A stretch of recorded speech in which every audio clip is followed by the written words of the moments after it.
स्वामी जी, अब मैं गहन प्रश्न करना चाहता हूं कि आपने हर बार आप बताते हैं कि दृष्टि के अंदर सनातन सत्य को बिठाओ। सनातन सत्य का अर्थ है कि ज्ञान दर्शन को फिट करो, और दृष्टि में अगर फिट कर लिया ज्ञान दर्शन, तो ज्ञान दर्शन सम्यक भी होता है और मिथ्या भी होता है।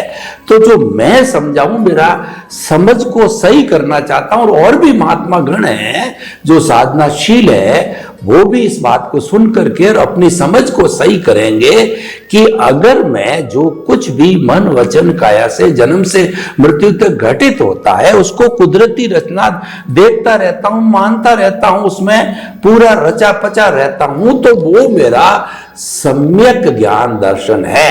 और जहां मैंने वहां से विचलित हुआ कि ये मैंने किया है, मैं करने वाला हूं, कर्ता भाव और जो ऑनरशिप डूअरशिप है, ब्लेम क्लेम के अंदर चला जाता हूं, फोर्स से जाओ कैसे भी जाओ, तो मिथ्या ज्ञान दर्शन हो जाता है। वो भटकाने वाला हो जाएगा, घुमाने वाला हो जाएगा, वो देहाध्यास में चला जाएगा। स्वामी जी, क्या मेरी ये सोच, मेरी समझ सही है? कृपया इस पर प्रकाश डालिए, क्योंकि दोनों साथ रहते हैं। सबसे बड़ी बात यह है कि ज्ञान दर्शन जो होता है, इसका एक नाम है दृष्टि, और वो दृष्टि इंसान के पास मिथ्या ज्ञान और मिथ्या दर्शन के रूप में तो है ही, क्योंकि लोक संज्ञा से कई अवतारों से उनके साथ जुड़ी हुई है, मिली हुई है, और इसीलिए मिथ्या ज्ञान, मिथ्या दर्शन और मोहनीय होना, ये तो वो कैरी फॉरवर्ड लेकर आते हैं सभी व्यक्ति। मगर सम्यक ज्ञान और सम्यक दर्शन वाली दृष्टि बनाना वो बहुत बड़ा आंतरिक पुरुषार्थ है, वो बाह्य पुरुषार्थ नहीं है। और वो पुरुषार्थ जहां तक आपको साइंटिफिक विजन नहीं मिलेगा, तो पुरुषार्थ भी साइंटिफिक कैसे होगा? साइंटिफिक का मतलब सनातन, साइंटिफिक का मतलब लॉ ऑफ नेचर। तो पहले आपको यह समझना पड़ेगा विज्ञान के माध्यम से, सिद्धांत के माध्यम से, कि आप शरीर हो या आत्मा हो। और ये दोनों अगर आपको समझ में आता है कि आत्मा में स्वयंभू हूं, आत्मा में स्वयंभू हूं, और आत्मा का ज्ञान दर्शन वो भी स्वहद है, और आत्मा की हर क्वालिटीज वो भी परमानेंट है, आत्मा खुद ही अविनाशी है, और आत्मा के अंदर कर्म बांधने की और कर्म को भुगतान करने की स्वतंत्रता नहीं है। आत्मा की हाजिरी से कर्म बंद होते हैं और कर्म की भुगतान होती है। आत्मा कर्म बंद नहीं कर सकता है। एक महाशय ने बहुत साल पहले जैन साधु ने प्रश्न किया था कि कर्म बंद तो आत्मा ही करता है, और इसीलिए उनको जन्म मरण भी लेना पड़ता है, शरीर का तो जन्म मरण होता नहीं है। तो आप आत्मा जो है वो कर्म बंद नहीं कर सकती है या कर्म की भुगतान नहीं कर सकती है, ऐसा आप क्यों बताते हैं? तब मैंने कहा, अगर आत्मा के अंदर कर्म बांधने की क्षमता होती तो फिर वो सिद्ध क्षेत्र में जाके भी कर्म बांध सकते थे। आत्मा तो वही का वही है। अगर आत्मा में शक्ति होती तो कहीं भी बांध सकता है, मगर ऐसा नहीं है। आत्मा की हाजिरी में अज्ञानता के माध्यम से आप कर्म को चार्ज कर सकते हैं, और कुदरत इसको डिस्चार्ज करने का संयोग देते हैं।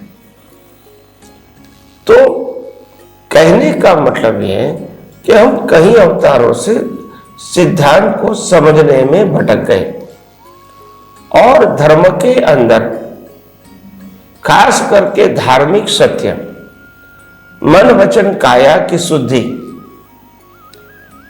और ऐसा भाव करो ताकि आपको जीवन अच्छा मिले, सरल मिले, पुण्यबंध होवे। ये सब सोच होने के नाते जो सनातन सत्य का विज्ञान जो वास्तव में अस्तित्व है, मगर वो ढक गया, कवर हो गया, और होते हुए भी आम आदमी उसके ऊपर सोचना बंद कर दिया। और गुरु परंपरा भी ऐसी मिली कि आपको सिर्फ फॉर्मेट की ही बात करने लगे, विस्मृति हो गई उसकी, विस्मृति हो गई। और ये आध्यात्म विज्ञान के माध्यम से वो ही विज्ञान जो हाइड हो गया था वो रीओपन हुआ है। क्या हुआ है? रीओपन। ये कोई नया विज्ञान नहीं है। तो इसीलिए जितना भी आप ये विज्ञान समझोगे, मैं समझता हूं आपका जीवन एकदम सरल और सहज बन जाएगा और आपकी दृष्टि विशाल और कोई भी चीज को समझने में एकदम शार्प रहेगी। कोई भी अवस्था को आप विशाल दृष्टि से डाइजेस्ट करोगे और कोई भी परिस्थिति को समझने के लिए आपके पास शार्पनेस का विजन होगा। और शार्पनेस का विजन ये है कि इतने सारे रिलेटिव सत्य के ऑप्शन में आपको सनातन सत्य वाली दृष्टि ही बनाना है। ऑप्शन तो बहुत है रिलेटिव सत्य में, तो ये प्रैक्टिस करके शार्पनेस आएगी, ब्रॉडनेस आएगी, मैच्योरिटी बढ़ेगी, साहजिकता, सरलता, सहजता अपने आप जुड़ेगी।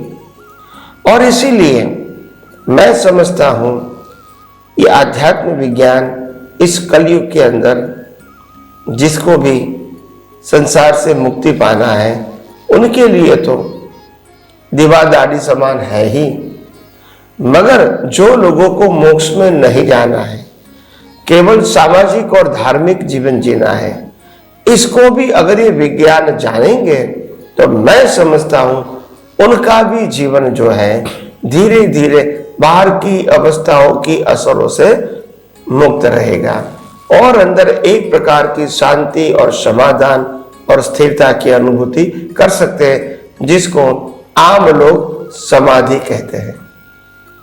वो आप खुली आंखें हलन चलन करते हुए भी आप समाधि की अनुभूति कर सकते हो। तो मेरा कहने का मतलब ये है कि इसीलिए आध्यात्म विज्ञान को हर व्यक्ति अपने जीवन में भले ही मोक्ष में जाना है या न जाना, फिर भी समझने की कोशिश करो, उसी में ही आपकी भलाई है, कोई नुकसान नहीं है। तो आइए हम सब आध्यात्म विज्ञान को और आगे समझने की कोशिश करेंगे नए नए एपिसोड में, और हमारा सबका जीवन मंगलमय बने, यही मेरी आप सब। स्वामी जी, आपने महात्माओं को गहन साधना मुक्ति के मार्ग की गहन बात बताई कि आप मिथ्या ज्ञान, मिथ्या दर्शन, मोहनीय कर्म ये तो साथ लेके आए हो तभी संसार में हो, वरना तो आप मुक्ति में चले जाते। बहुत अच्छी बात है, लेकिन आपको आंतरिक प्रयास, रियल पुरुषार्थ सनातन सत्य के माध्यम से करना है कि वह रहते हुए भी आप जो है परसेंटेज में अपना जो मिथ्या ज्ञान, मिथ्या दर्शन को सम्यक ज्ञान में कन्वर्ट करते जाइए। जब वो 100% 360 में कन्वर्ट हो जाएगा तो केवल दर्शन, केवल ज्ञान, मुक्ति तैयार है। स्वामी जी बहुत बहुत धन्यवाद।